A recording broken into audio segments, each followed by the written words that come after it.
కూడా మనకి చంద్రబాబు నాయుడు గారు కనిపిస్తున్నారు. Naidu with NDA, I'm with the NDA attending meet. అదే ఇప్పుడు చంద్రబాబు మీట్కి అటెండ్ చేస్తాడు. అటెండ్ చేసినాక వస్తుంది కాంగ్రెస్ వాళ్ళు తోగుడు అన్నీ ఉంటాయి. కాంగ్రెస్ వాళ్ళు మీకు స్పెషల్ స్టేటస్ అనేది బాగా ఫోకస్ చేస్తారు. ఆ స్పెషల్ స్టేటస్ అనే మాట చంద్రబాబుని ఇరకాటలో పెడుతుంది. చూద్దాం ఎలా జరుగుతుంది. చంద్రబాబు గబుకు జంప్ చేయడానికి ఏమి వెనకాడ్డు. ఆయనేమి నీతిగా అయ్యో మన ఇలా అంత ఉన్నే అతను ఎప్పుడైనా ఏ జిమ్మికైనా చేయగలడు కదా. అతను ఇప్పుడు ఏం చెప్తాడు, రాష్ట్రం కోసం అంటాడు. రాష్ట్రం కోసం, రాష్ట్ర ప్రయోజనాల కోసం నాకు తప్పలేదు. నాకు మోడీ గారు అంటే గౌరవమే, బీజేపీ అంటే గౌరవమే, కానీ రాష్ట్ర ప్రయోజనాల కోసం నాకు తప్పలేదు తప్పుతారంటారు మీరు. నాకు తప్పుతాడని అనిపిస్తుంది. ఇప్పుడు ఉన్న మీటింగ్ ఎంటర్ అవటానికి వేరు, ఇప్పుడు ఆ మీటింగ్లో జరుగుద్ది. ఈ ఆల్రెడీ శరద్ పవార్ ఈయనతోటి వాళ్ళతోటి ఉన్నారు కాంగ్రెస్ తరఫున దోతలాగా. సో ఇప్పుడు ఈ పాయింట్ ఎంతవరకు వర్కౌట్ వద్దు. స్పెషల్ స్టేటస్ మీరు ఇస్తానన్నా వద్దు, నేను నీతిగా ఇక్కడే ఉంటానంటాడా. స్పెషల్ స్టేటస్ ఇస్తా అంటున్నారు కనుక మనం జంప్ చేయాలని చేస్తామంటాడా. రాష్ట్రం కోసం, రాష్ట్ర ప్రయోజనాల కోసం స్పెషల్ స్టేటస్ వస్తే 2018లో కూడా నేను బీజేపీతో విభేదించింది స్పెషల్ స్టేటస్ ఇవ్వలేదని. ఇవాళ వాళ్ళు ఇవ్వలేరు, వీళ్ళు ఇస్తానంటే అమ్మ పెట్టదు అడుక్కొని ఇవ్వదు అంటే ఎట్లాగూ. వీళ్ళు పెట్టలేదు, వాళ్ళు ఇస్తామన్నారు. కనుక నేను రాష్ట్రం కోసం నాకు ఎవరు ముఖ్యం కాదు, రాష్ట్రమే ముఖ్యం, ఇలాంటి డైలాగులన్నీ కొట్టి ఆయన వెళ్ళిపోతాడు. Okay right sir. అలాగే పవన్ కళ్యాణ్ గారు గెలిచిన తర్వాత వాళ్ళ ఫ్యామిలీ మొత్తం కూడా చాలా మంది కంటతడి పెట్టుకున్నారు. కంటతడి ఎందుకు, ఆనంద బాష్పాలు. ఇంకా మీరు కంటతడి అనేది ఆనంద బాష్పాలు. ఎందుకంటే పోయినసారి మొత్తం నించున్న సీట్లన్నీ పోయినాయి, 2 చోట్ల ఓడించారు. ఈసారి పాప కష్టపడ్డాడు, మళ్ళీ ఇన్నాళ్ళుగా కష్టపడుతున్నాడు, గెలిచిన ఆనంద బాష్పాలు. ఇంకా ఎవరికైనా ఉంటుంది. పవన్ కళ్యాణ్ ఏంటి అలాంటి పరిస్థితుల్లో నువ్వు గెలిచినా నీ కుటుంబం ఆనంద బాష్పాలు కారుస్తుంది. ఇది పవన్ కళ్యాణ్ కుటుంబం మాత్రమే కాదు, ఎవరైనా అది ఆనందం అంతే. కానీ ఒక పక్క నరేంద్ర మోడీ గారు ఆల్రెడీ 8వ తేదీకి ప్రమాణ స్వీకారం తేదీని ఖరారు చేశారు. ఇక్కడ చూసుకుంటే ఇంకా చంద్రబాబు నాయుడు గారు ఎటువైపు ఉన్నారని తెలియట్లేదు. రేపు తెలుస్తుంది. ఇవాళ చంద్రబాబు చాలా జెన్యూన్. ఎందుకంటే నేరుగా అసలు ఇవాళ ఎన్డీఏ మీట్కి వెళ్లకుండా నిర్ణయం తీసుకున్నాడు అనుకోమ్మా, అది ద్రోహం అవుద్ది. అందుకని ఇవాళ జెంటిల్గా చాలా జెన్యూన్గా ఉన్నట్టు కలుస్తాడు, ఎన్డీఏ మీటింగ్లో వెళ్తాడు, మాట్లాడతాడు. తర్వాత వాళ్ళ దూత వస్తాడు, ఆ దూత స్పెషల్ స్టేటస్ అంటాడు. అప్పుడు స్పెషల్ స్టేటస్ మీద ఫోకస్ చేసి ఇందువల్ల నేను తప్పుకుంటున్నాను అని చెప్తాడు. రేపు తెలుసు, రేపు సాయంకాలంలో అదే చరిత్ర.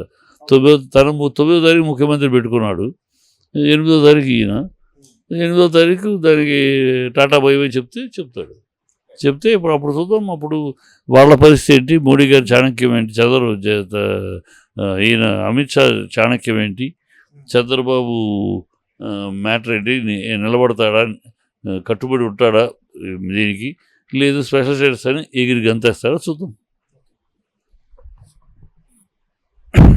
సార్. అలాగే జగన్మోహన్ రెడ్డి గారు ఓడిపోవడానికి ముఖ్యంగా మంత్రులు కారణం. ఆ మంత్రులు అందరూ కూడా ఓడిపోవడం మనం చూసాం సార్. ఓడిపోవటం అనేది పోయింది సార్. చంద్రబాబు 2019లో ఓడిపోయినప్పుడు మంత్రులందరూ ఓడిపోలే, అందరూ ఓడిపోయారు కదా. ఎప్పుడైనా అంతే, ఒక ప్రజలు వీళ్ళని కాదు వాళ్ళు అనుకున్నాక ఇక మంత్రులు లేదు, ఎమ్మెల్యే లేదు, ఎవరు లేదు, అంతే ఒక ఊపు వచ్చేస్తుంది. మన ఆంధ్ర రాజకీయాలు అట్లాగే. దేశమంతా జనతా గెలిచినప్పుడు కూడా ఇక్కడ జనతా కాదు కాంగ్రెస్ అనుకున్నారు, మొత్తం కాంగ్రెస్ వచ్చింది. సో అట్లా మధ్యలో ఒక ఎమ్మెల్యేని బతికించడం, ఒక మినిస్టర్ని చూడటం ఉండదు. ఒక తప్పుడుగా కొట్టేస్తారు అంతే, ఇటు అటు. 2019లో అటు కొట్టారు, మొత్తం మినిస్టర్లు అందరూ గల్లంతయ్యారు. ఇప్పుడు ఇటు కొట్టారు, ఇటు కొడితే వీళ్ళు గల్లంతయ్యారు. అది అలా ఉంటుంది. ఇక్కడ మాత్రమే మినిస్టర్లు పోయారు అనుకుంటాం కదా, చంద్రబాబు పీరియడ్లోనూ వాళ్ళు మినిస్టర్లే పోయారు 2019లో. సో అందుకని చెప్తున్నా, అది ఇదేదో ఘోరమైన అవమానము.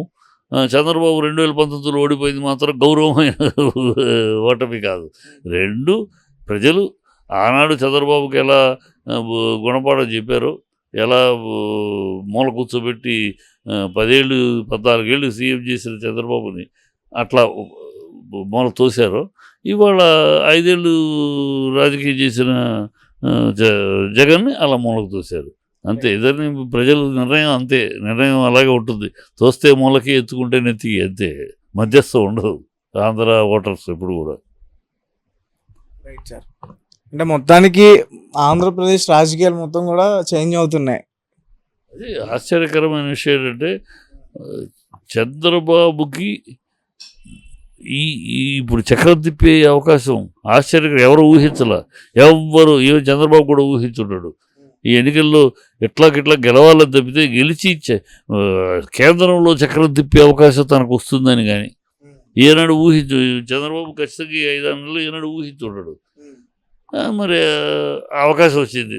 భగవంతుడు మళ్ళీ చక్రం తిప్పే అవకాశం ఇచ్చాడు చంద్రబాబుకి. అలాగే చంద్రబాబు నాయుడు గారు, పవన్ కళ్యాణ్ గారు ఇద్దరు కూడా వివేకానంద రెడ్డి హత్య కేసుపై దృష్టి పెట్టారు. ఖచ్చితంగా ఎవరైతే హంతకులు ఉన్నారో వాళ్ళని ఖచ్చితంగా వాళ్ళకి శిక్ష పడేలా చేస్తామని కూడా చెప్పారు. ఇవన్నీ కొన్ని ఎన్నికలప్పుడు దుమ్మేసుకుంటానికి తప్పితే అది కోర్టులు ఉన్నాయి, కోర్టులో తేలుతాయి అంతే. ఎన్నికలప్పుడు ఊరినే దుమ్మేయటానికి ఎన్టీఆర్ చంపించేవారు వాళ్ళంటే మీ బాబాయిని చంపించేవారు. ఇవన్నీ ఎన్నికలప్పుడు మాట్లాడే మాటలు. ప్రాక్టికల్గా వచ్చినాక ఎవరు ఏమీ చేయగలిగేది లేదు. అది కోర్టులో ఉంది, కోర్టే తేలుస్తుంది. కోర్టు తేలినాక ఎవరు దోషి కోర్టు చెప్పేస్తుంది. వీళ్ళు అధికారంలో వచ్చాక కనుక వీళ్ళు చేయించగలిగేది లేదు, చేయగలిగేది ఉన్న మాటలు. ఇప్పుడు పాతాళానికి తొక్కుతా అన్నాడు, తొక్కుతాడా?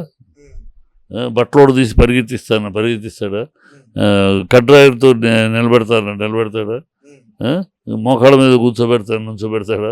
ఇవన్నీ ఎలక్షన్ అప్పుడు అనే మాటలే కానీ అవి ప్రాక్టికల్గా జరిగే కాదు.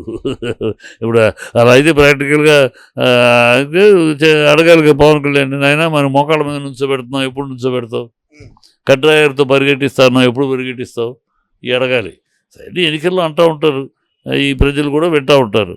సో అవన్నీ ఇప్పుడు ఎన్నికలు అయిపోయినాక ఇప్పుడు పరిపాలన ఏం చేస్తారు, ఎలా చేస్తారు, పవన్ కళ్యాణ్ స్థాయి ఏంటి, Pawan Kalyan deputy chief minister చేస్తారా, లేకపోతే పవన్ కళ్యాణ్ని ఎలా వాడతాడు, పవన్ కళ్యాణ్ని నువ్వు ఢిల్లీకి వెళ్ళిపో, ఇక్కడ గెలిచావు సరే ఢిల్లీకి వెళ్ళు, ఢిల్లీలో ఎంపీగా రాజ్యసభ ఎంపీని చేస్తాం, తర్వాత 6 నెలల లోపల చేయొచ్చు, మనం గెలిచా కనుక నేను రాజ్యసభ ఎంపీని చేస్తాం, నువ్వు ఢిల్లీ వెళ్ళు, ఢిల్లీ మినిస్ట్రీకి ఉండు, నువ్వు ఢిల్లీ రాజకీయం చూస్తూ ఉంటే నేను ఇక్కడ రాజకీయం చూస్తూ ఉంటాను, నీకు ఢిల్లీలో ఉంటుంది, బాగానే ఉంది కదా. సో అని చెప్పి ఢిల్లీకి పంపించేసేసి అతన్ని ఇక్కడ లోకేష్ని ముందుకు తీసుకెళ్ళి 5 ఏళ్ళు అయ్యేటప్పటికీ అతను ఢిల్లీకి పరిమితం చిరంజీవి లాగా కాంగ్రెస్ వాళ్ళు చేసినట్టు ఢిల్లీకి పంపించి చీఫ్ మినిస్టర్ ఇచ్చి మినిస్ట్రీ ఇచ్చి ఆ తర్వాత క్లోజ్ చేశారు.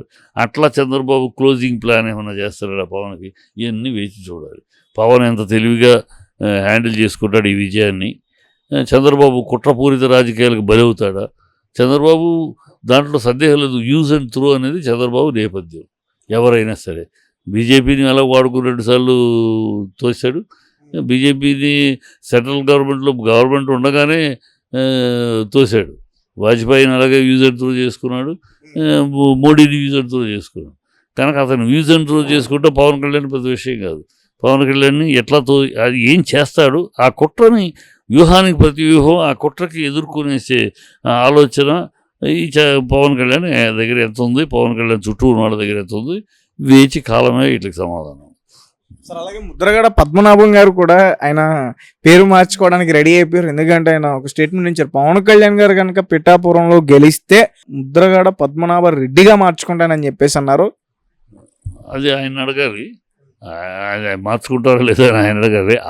ఈ ప్రశ్నలు వస్తే అమ్మా పవన్ కళ్యాణ్ చంద్రబాబుని నీ అంతు చూస్తాను, మేము ప్రభుత్వాన్ని పతనమయ్యేదాకా నిద్రపోను, నా తల్లిని తిట్టారు, మీ అంతు చూడకపోతే నా పేరు మార్చుకుంటానన్నాడు. మనం మార్చుకున్నాడా? పేరు మార్చుకునే చంద్రబాబుతో చేతులు వెళ్ళిపోయాడా, లేదా చంద్రబాబు క్షమాపణలు అని చెప్పాడా? కనుక ఇవన్నీ ఈ మాటల్ని ఎత్తుక్కుంటా ఉన్నావు అనుకో, నువ్వు పేరు మార్చుకున్నావా, నేను పేరు మార్చుకున్నావా ఉంటాయి, నవ్వులాటగా ఉంటాయి. ఆవేశంలో ఏదో ఎమోషన్లో అంటారు. ఆయన అన్నాడు. ఇప్పుడు ఆ లెక్క పవన్ కళ్యాణ్ కూడా అనాలి కదా. పవన్ కళ్యాణ్ చంద్రబాబు పబ్లిక్ మీటింగ్లో అన్నారు. పైగా చంద్రబాబు అవినీతి మీ ప్రభుత్వాన్ని, తెలుగుదేశం ప్రభుత్వాన్ని కూలదోసేదాకా, మీ అంతు చూసేదాకా నా తల్లిని అవమానిస్తారా? నా పౌరుషం లేదా? నాకు పౌరుషం లేదా? మీకు సిగ్గు, శరం, మానవ అభిమానం ఉందా? మీకు ఇలా చేస్తారా? మిమ్మల్ని మీ అంతు చూడకపోతే నా పేరు పవన్ కళ్యాణే కాదు, నా పార్టీ జనసేనే కాదు అని అన్నాడు. మరి ఇప్పుడు అవన్నీ మారుస్తాడా? ఏమన్నా అడుగుతావా మారుస్తారా అని? అవన్నీ సిల్లిగా ఉంటాయి. ఈ ఆ ఎలక్షన్ టైంలో ఒక్కొక్కళ్ళు ఒకదానికి ప్రత్యుత్తరంగా ఇంకొకళ్ళు జరుగుతూ ఉంటాయి. అవి అలా ఎలక్షన్ అయిపోయినాక అవన్నీ మూలన పట్టవే తప్పితే వాటి గురించి సోషల్ మీడియాలో ట్రోలింగ్లు చేసుకోవాలి కానీ ప్రాక్టికల్గా ఇవి కావు. ప్రాక్టికల్గా ఏం పట్టించుకోవాల్సిన అవసరం లేదు. ఎలక్షన్ టైంలో రకరకాల మాట్లాడతారు, రకరకాల మాటలు. చంద్రబాబు నిన్ను చంపితే దిక్కేంది అని అడిగాడు చంద్రబాబు మన ఆయన జగన్ని. జగన్ ఇప్పుడు నిన్ను చంపితే దిక్కేండి నీకు అని అన్నాడు. మరి ఇప్పుడు చంపుతాడా? దిక్కేటన్నాడు అడిగారు కదండి, మరి చంపితే చంపిస్తారా అని అడిగితే కదా. అది ఎలక్షన్లో మాట్లాడేశాడు. నీ అమ్మమ్మ గుడు భూమి అన్నాడు, రాళ్ళేసి కొట్టాలన్నాడు. అందుకే రాళ్ళేసి ఏది కొట్టలేదు, రాళ్ళేసి కొట్టించట్లేదు అని అడిగితే ఎట్లా? సరే ఎలక్షన్ టైంలో మాట్లాడుతూ ఉంటారు. కాకపోతే మన ఆంధ్ర ఎలక్షన్లో బ్యాలెన్స్ తప్పి అందరూ మాట్లాడారు. అందరూ రెండు పార్టీలు, ఎవరో శుద్ధపూసలు కాదు, ఇద్దరు మాట్లాడారు. అవన్నీ ఇప్పుడు లెక్క పెట్టుకుని కెలికితే ప్రయోజనం లేదు. ఊరిన అల్లరి శాంతి తెప్పితే